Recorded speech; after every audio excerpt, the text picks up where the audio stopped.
Welcome to Math with Mr. J. In this video, I'm going to cover the difference between repeating decimals and terminating decimals. Now, in simple terms, terminating decimals end. We get to a point where we have a clean-cut zero within our division. Repeating decimals never end. They have a pattern that goes on forever, whether it's one digit that repeats or a group of digits that repeats. Let's jump into our examples and see exactly what a repeating decimal and a terminating decimal look like. And there will be one of each. Now, each example is in fractional form. We are going to divide to get these to decimal form. So for number 1, we divide 20 by 9.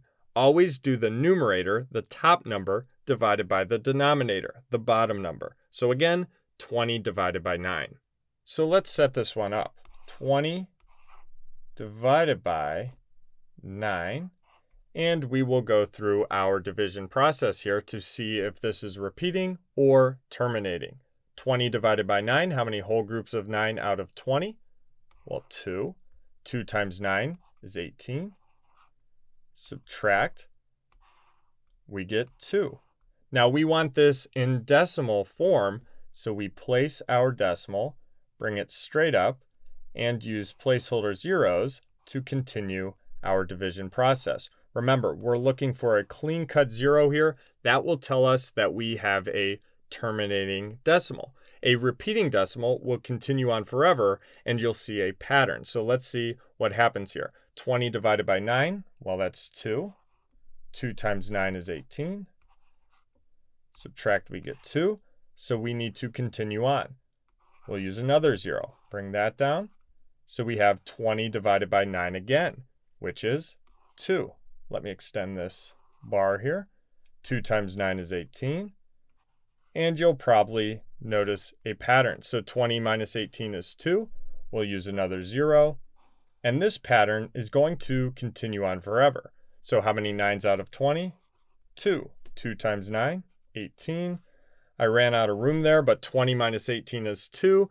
We would bring down another 0. And again, that pattern is going to continue on forever. So this is a repeating decimal. We will have 2's that go on forever. So we can write our answer like this. 2 decimal 2, and then put a bar above the decimal portion that repeats. So we have a 2 that repeats. So put the bar above the 2, and that shows that we have a repeating 2. This is called bar notation.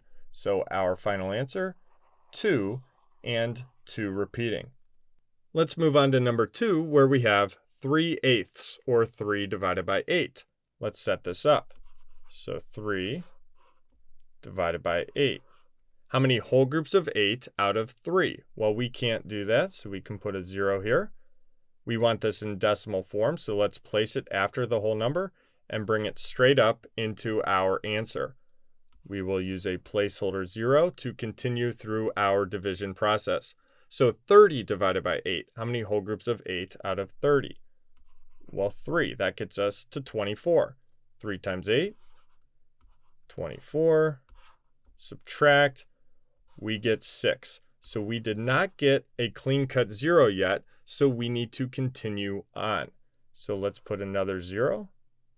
Bring that down. And now we have 60 divided by 8. So how many whole groups of 8 out of 60? Well, 7. That gets us to 56. Let me extend here. 7 times 8, 56.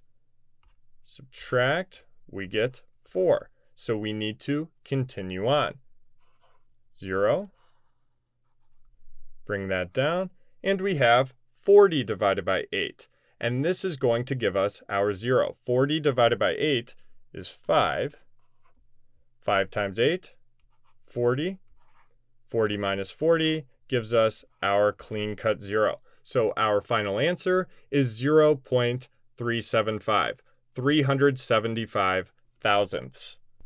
So that is our final answer, and it is a terminating decimal. We get that clean-cut 0 that shows us that we are done and the decimal has ended. So there you have it. There's the difference between repeating decimals and terminating decimals. And hopefully you saw the difference there as far as, like number 1, we had that pattern that continued on forever and gave us a repeating 2. And then number 2, we got that clean cut 0 there at the end finally and gave us a terminating decimal. If you want more examples of repeating decimals, I dropped links down in the description. I hope that helped. Thanks so much for watching. Until next time, peace.